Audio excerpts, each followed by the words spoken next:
Sibingelele sikwamukele indabeni zehora lokuqala emini sibingelele nakuwe osibuka ohlelweni lwethu olushalo zokusakaza iDTT lezi ndaba nizethulelwa usakhiwo ngokwasokhela nazo ezinohlonze emini nje. We don't believe it's good enough. We believe that the Speaker, to protect the integrity of Parliament, should actually stand down permanently so that we can elect a new Speaker. Usomlomo wePhalamende uNosiviwe Maphisanqakula usefake incwadi ephuthumayo evimba imizamo kaShamila Bhatoyo ngumqondisi wophiko lozokushushisa komphakathi kanye nongqongqoshe amaphoyisa ubheka icele ngokuthi bengaqhubeki nesinyathelo sokumbopha. We are going to really be brief in South Africa about the economic policies that each party is offering. I-action eseyizokwethula umqulwayo wezethembiso zokhetho kulonyaka kusasa eLis Park eGoli kanti ke ngokuqala leli qembu lingenele ukhetho likazwelonke.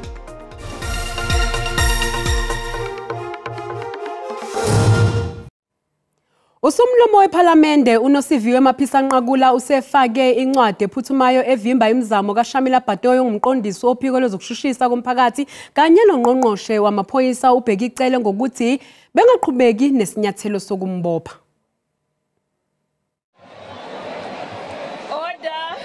Okuqukethwe umqingo wamaphepha ezivimbelo esiphuthumayo sikaSomlomo uthi inhloso ngesicelo sakhe ukuvikela isithunzi nelungelo lakhe lenkululeko.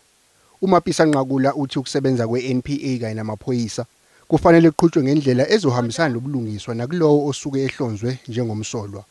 Ufuna kugunyazo nokuthi ithimba labameli bakhe lihlinzekwe ngamaphepha aqukethe uphenyo ngaye kanjalo nedokodo lamaphoyisa elinemniningwane yonke ngophenyo lwawo. uNosiviwe Maphisanqakula ubhekene nezinsolo zokuthi wayefumbathiswa igidi zamarandi inkampani yayenza umsebenzi eminyangweni wezokuvikela ngesikhathi uMaphisanqakula esengungqongqoshe womnyango. Kusenjalo ihhovisi likaSomlomo wePhalamende selishicilele istatement liphikisa imbiko ethi uMaphisanqakula uboshiwe nokuthi uzinikele ngokwakhe emaphoyiseni. Liphindela laqinisekisa nokuthi usewafakile inkantolo ephakeme ePitoli amaphepha avimba ukuboshwa kwakhe. Kusenjalo iDemocratic Alliance iphakamisa ukuthi usomlomo wePhalamende uNosiviwe Maphisanqakula akasule kulesi sikhundla ngokukhulu ukusheshsha kanti namanye amaqembu ezombusazwe aphawulile nawo ngalolu daba. The Democratic Alliance is obviously extremely concerned about the implications of the Speaker's imminent arrest and her so-called stepping aside. We don't believe it's good enough.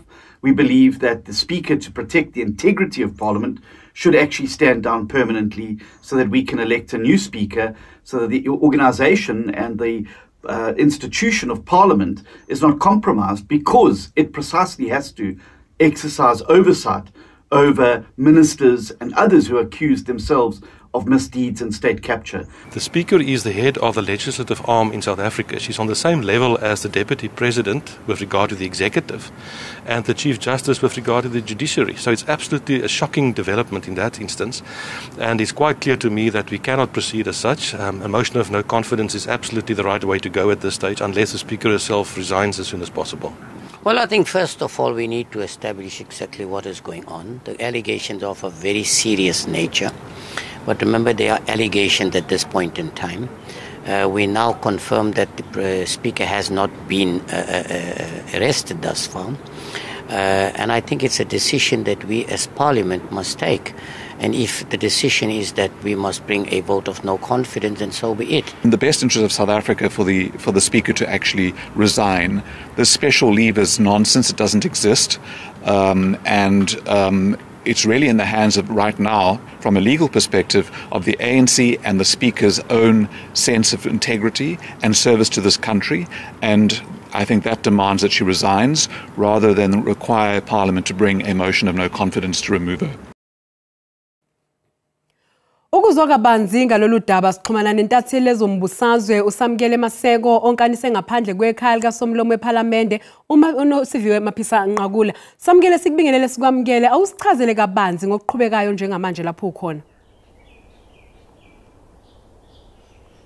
Njengamanje lana sime ngaphandle komuzi walona omkhulumi womthethosisekelo waseNingizimu Afrika weshamthetho yena ke uNosiviwe Mapisa Nqakula njengoba ubona nje nakhona izimoto zalaba abagade ezokuphepha zakhe nemoto yakhe ke ajwayele ukuhamba ngayo inkhona ngaphakathi egcikeni lana emzini wakhe lana enkabeni yasedolobheni yaseGoli lapho kwama suburbs akhona eBruma lapho ehlala khona. Siyazi ke ufake incwadi ephuthumayo enkantolo ephakeme ePitoli evimba ukugunyazwa kokuboshwa kwakhe lapho ethe khona umvikeli wazwelonke phecelezi National Prosecuting Authority ayingaqhubeki nokumbopha kwakhe bathi bafuna lonke idokodo nemininingwane eshaqwe lana emzini wakhe phakathi nesonto ngenkathi kufika abakaNtsasana.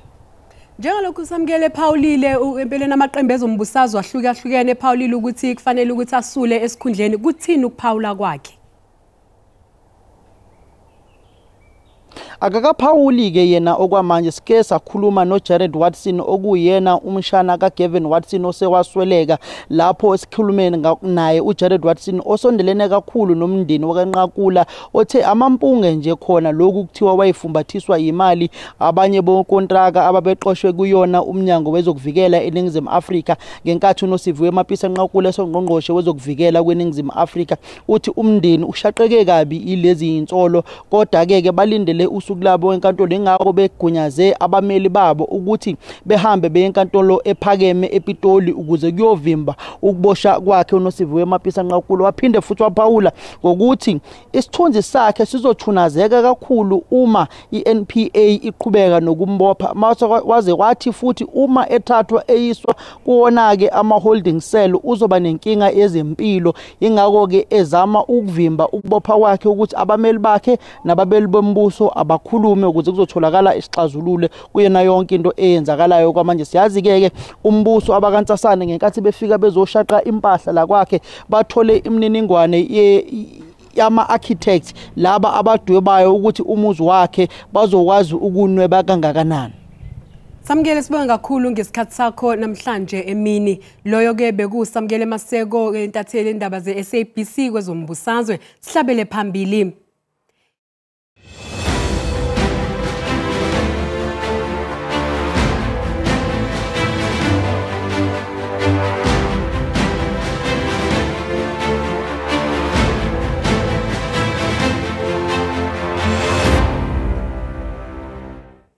I-Action SA izokwethula umqulwayo wezethembiso zokhetho kulonyaka kusasa eLis Park eGoli. I-Action SA ingenele okokuqala ukhethweni likazwelonke emva kokuba ke yahlomula ihlalo okhethweni lohulumeni basekhaya ngonyaka ka2021. Kanti futhi inethemba lokuthi izoqopha umlando kulolu khetho. I-Action SA yasungulwa ngonyaka 2020 kanti izoncintisana okhethweni lukazwelonke kuzo zonke izifundazwe. Leli qembu liyasebenzisana namanye amaqembu aphikisayo kanti futhi linethemba lokugudluza i-ANC. Because of mismanagement, because of corruption, because of cadre deployment, I think it's an ideal spot. So we're going to really be briefing South Africa about the economic policies that each party is offering that obviously we share, and some of them that we don't share, we will obviously find common grounds post the election. Kaphambilini uMashaba uveze ukuthi ithuba lezomnotho libalulekile kulinganeni ngaphakathi ezweni kusenjalo leli qembu lizokwethula isikhwama soxhaso. This fund will achieve broad economic empowerment through investing in financing of education, skills development and capital for small businesses and a variety of interventions designed to create opportunities where the BBB Act of 2003 has failed to reach. uMashaba uthi ngaphansi kukahulumeni we-Action SA izinkampani ezahlukene zizovunyelwa ukuncintisana ngaphakathi komkhakha yogesi. We will deal with rolling blackouts by liberalizing the electricity market and introducing competition to Eskom. Kulindeleke ukuba i-Action SA iphawule ngokuthuthukisa umnotho wakuleli kanye nomkhakha wezemfundo.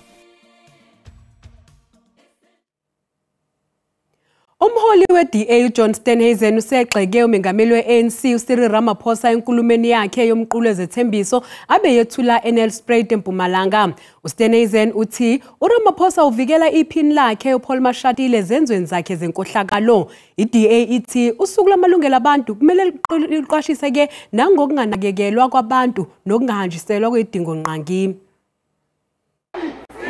Imashi yokuqwashisa ngokungabikho kwamanzi okuphuza. Abaholi be-DA baholele emashi bethi uhulumeni uhlukumeza amalungelo abantu.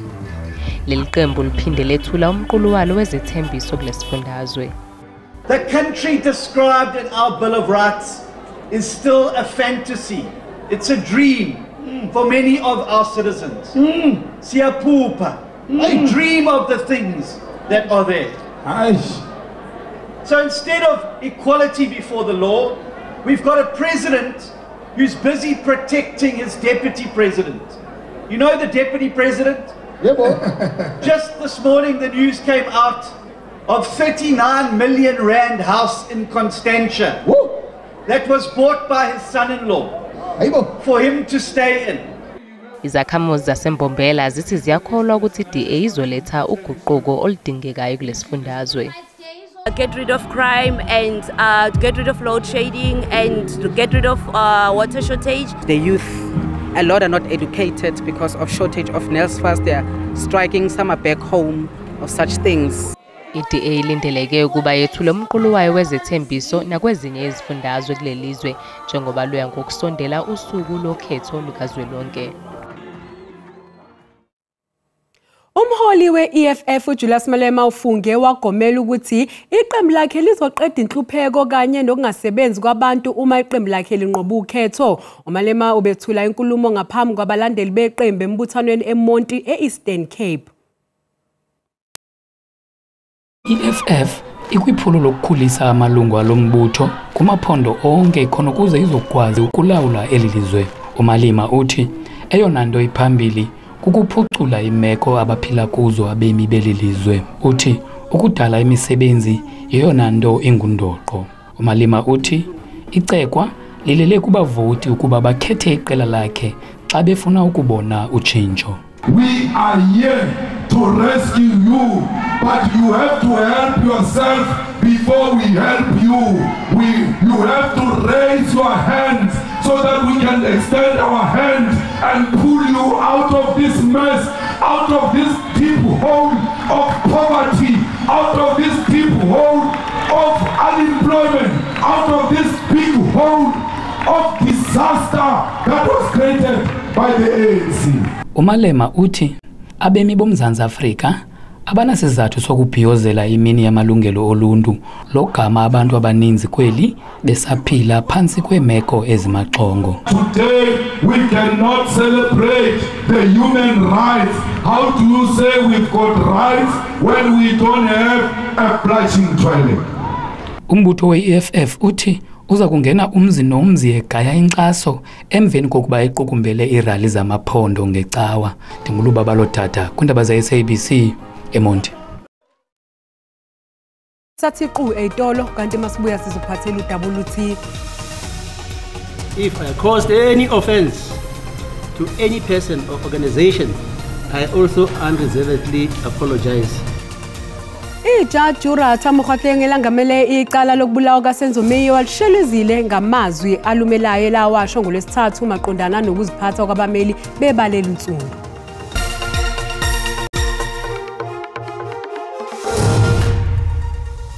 Mbukeli sikubingelele sikwamukela uma ngabe usanda ngena odabeni oluhambe phambili besibike ukuthi Usomlomo wePhalamende uNosiviwe Mapisanqakula usefake incwadi ephuthumayo evimba imizamo kaShamila Bhatoyo ongumqondisi wophiko lwezokushushisa komphakathi kanye nongqongqoshe amaphoyisa ubheka icele ngokuthi bengaqhubeki nesinyathelo sokumbopha. Bukela sikhumbuza ukuthi lezi indaba zikhona ku YouTube na ku SABC Plus ngena kuzo uzigcinge ngamagama athi SABC izindaba na kanjani uzozithola. Ijaji uRatha Mokgotleng elengamele icala lokubulawa kaSenzo Meyiwa lishwelezile ngamazwi alumelayo eliwashongo lwesithathu maqondana nokuziphatha kwabameli bebale linsundu. Ijaji Mokgotleng belinengekile ke ngenxa yokungalibhade enkantolo kaAdvocate uThulani Mngomezulu ongummeli womsola wokuqala uMuzi Sibiya. Namhlanje umbuso ubize uchwepheshe wezamakhompyutha uHupe Matlo kuleli cala eliqhubekayo enkantolo ephakeme ePitoli. Lawyers, black lawyers, maybe we should just tell the truth. This is how black lawyers behave. Some of them, maybe I should qualify that. This is Africa. Namhlanje ijaji uRatha Mokgotleng liqale ngokuxolisa ngaphandle kwembandela ngenxa yendlela eligxeke ngayo abameli bebale linsundu ngesono nje sika Advocate uThulani Mngomezulu okhombise ukweya inkantolo engalibhadi ngaphandle kokubika. Ijaji uRatha lize lagxekwa inhlangano emele abameli bebale linsundu kuleli iBLA. Unreservedly, without any conditions, withdraw the comments which I made in that Wednesday afternoon because of the events that played out here. And also, if I caused any offense to any person or organization, I also unreservedly apologize. Umbuso ube usubiza uHupe Matlo ngelithi lofakazi uzobonisa inkantolo ukuthi umsola oqala uMuzi Sibiya wabe eseGauteng ngo2014 kwazise watshela inkantolo ukuthi wafulathela eGauteng ngo2013 waze wabuya ngo2015. He then undertook the learner's test on the 22nd of July 2014, but unfortunately he did not make it. That he then, on the same day, the 17th of July 2014, I'm sorry, on the 22nd of July 2014, made another appointment. Matlo uyaqhubeka ke kwethula ubufakazi enkantolo ephakeme esePitoli. Umengameli wezwe uCyril Ramaphosa uthi konke lokho kwabekulwelwa izisulu zesibhicongo saseSharpeville akuzange kube izeleze. Umengameli bethula inkulumo emgubheni osuku lamalungelo abantu embuthanweni obuqhubeka eSharpeville. Umengameli uRamaphosa usebonge iqhaza eladlalwa amazwe angaphandle ngomzabalazo wenkululeko yeNingizimu Afrika. Amazwi kaRamaphosa aqhamuka njengoba iNingizimu Afrika ibungaza ukubulawa kwabantu eSharpeville abebe-69 bebulawa umbuso webandlululo ngo-1960. Umengameli uRamaphosa uthi baningi abantu abalwela inkululeko yeNingizimu Afrika ngaphandle kwemingcele yalelizwe. Some were arrested and they spent days and even years in jail. Some were killed by the bombs of the apartheid regime. And many other people suffered so that we can be free. Abantu abaningi balimala ngalolu suku. Eminyakeni o60 keke esiyadlula lenhlekelele yaseSharpeville, abantu baseNingizimu Afrika babhekene nezimpi ezintsha namhlanje. Impi yobubha, indlala kanye futhi namathuba angekho emsebenzi. Abanye abakayizuzi inzuzo yenkululeko. We have provided the social grants for children, the elderly, the people with disability, and have also gone a long way also to ensure hore le grant tsena sene re di kentse haholo batho ba sa sebetseng. Umengameli uRamaphosa uthi iNingizimu Afrika kumele isebenze kanzima ukuze uhulumeni ozokwazi ukukhulula abantu abamnyama. While unemployment still remains unacceptably high, the number of South Africans in employment has more than doubled in the last 30 years. Umengameli uphinde wanxusa abantu baseNingizimu Afrika ukuthi baphume ngobuningi babo bayovota nge-29 zakaMeyi bekhethe uhulumeni abamfunayo. Ngingusamkele Maseko wezindaba ze-SABC ngibika ngiseSharpeville. Umholi we-IFP uvele Nkosini Hlabisa uthi izakhamuzi zaseNingizimu Afrika azikaze zivune izithelo zenqubo yentando yabantu esezivuthiwe kwazise zibhuquze emakhaya ngenxa yokwentuleka kwamathuba emisebenzi, ukungahlinzeka kwedingonqangi kanye nezinga eliphezulu lobugebengu. uHlabisa bekhuluma emcimbini wokubungaza iminyaka engama-49 yasungula iIFP. Amakhulu abeseka iqembu iIFP ahlanganyele nesigidi zezakhamuzi zakuleli ukubungaza usuku lamalungelo abantu. Lolu suku luqondana ke nosuku ekwasungulwa ngalo leli qembu lezombusazwe. iIFP yasungulwa ngumholi wayo uDokotela Mangosuthu Buthelezi ngo-1975. Ngaleso sikhathi yabe ibizwa ngokuthi ke Inkatha National Cultural Liberation Movement. Ngo-1994 laguqulwa igama kwathiwa Inkatha Freedom Party. Umholi waleli qembu Mnumzane Velenkosini Hlabisa uthi kuningi osokenziwe iIFP ukuthuthukisa amalungelo abantu. Iqembu leIFP libe nomnikelo omkhulu ukuyisa phambili amalungelo abantu baseningizimu neAfrika ngoba ekhodesa iqembu leIFP elafike laphakamisa ukuba akube nosomqulu wamalungelo abantu kumthetho sisekelo. Kusenjalo uHlabisa uthi kuleminyaka engama-30 edlule elakuleli selihambe ibanga elide kepha inkohlakalo ubelelesi nokungalethwa kwesidingo zomphakathi kuseyinselelo enkulu. Imali eningi iphelele ezandleni zenkohlakalo engabe yenza umehluko ukuyisa phambili amalungelo abantu bakithi. Abesifazane abasebasha bathi namanje sisekhona isidingo sokulwela amalungelo ezingane kanye nabesifazane. Mengakhuluma ngami ngababhlungu. Mhlawumbe ngiyangibona mhlawumbe ngineka kanjena nje ukucela. Angazi nje mhlawumbe sengiyahlaza kodwa nje kubhlungu ukucela umuntu wesilisa ngoba na ungakwazi ukuzimela. Ayisekho imisebenzi kahle and sinqinamba nje enkulu kakhulu into esibhekene nayo leyo and umsebenzi siyawudinga kakhulu ngoba baningi abantu abahleli bagcina sebefaka kuma drugs abanye babulala abantu kuyabheda nje kakhulu lapho. iIFP iphinde yanxusa ukuthi kube nobumbano njengoba ke elakuleli lizokusingatha ukhetho ngoMeyi.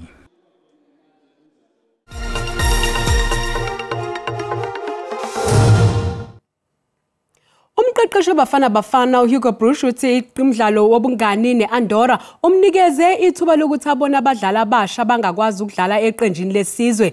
Ibafana idlale ngokulingana ngegoli naleli qembu lase-Europe eAlgiers eAlgeria.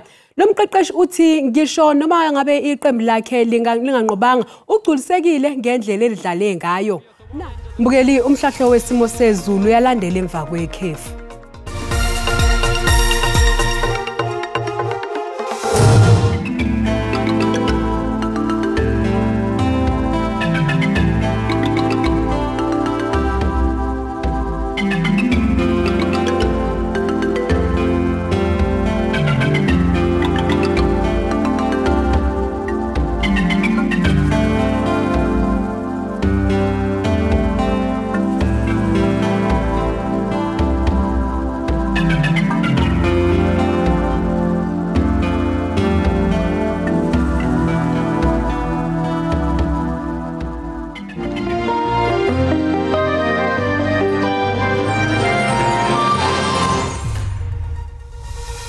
Bukeli sibeka lapho ke indaba zehora lokuqala emini kuze kube ngokuzayo usale kahle.